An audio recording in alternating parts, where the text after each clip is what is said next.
Hey, second grade. Today you're going to get a messy paper. You're going to get one paintbrush, one black marker, and you've been working on this drawing of an elephant. You should have about this much done without the legs. Right?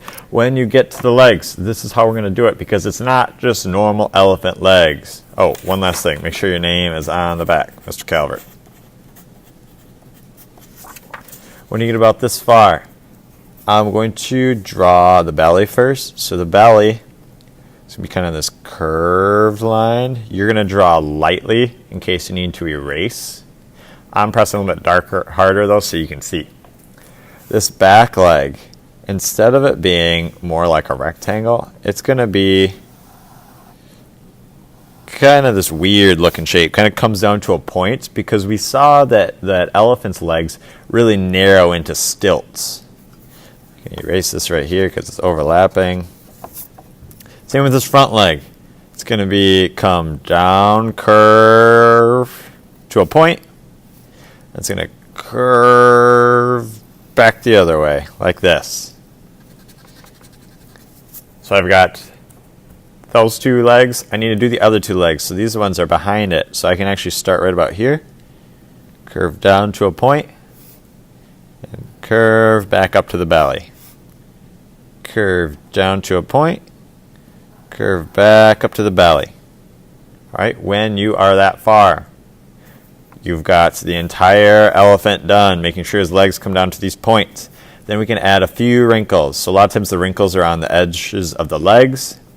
They're on the ears, and there are also some on the trunk. I'm going to start with the trunk. I'm just going to draw some of these little lines. Sometimes they go all the way across the trunk. Sometimes they just go halfway. They also kind of curve a bit. That helps make that trunk look like it's rounded, like it has form. So I got the trunk done. I can do just a few little ones on that leg.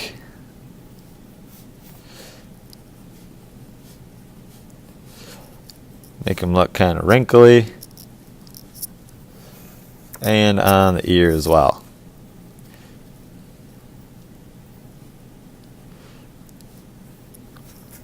So I drew the elephant, did these weird wonky legs, gave him some wrinkles.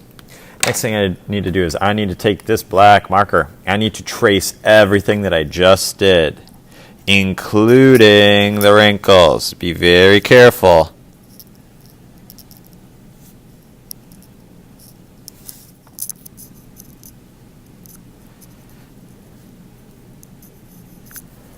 Alright, so I've traced them all in black.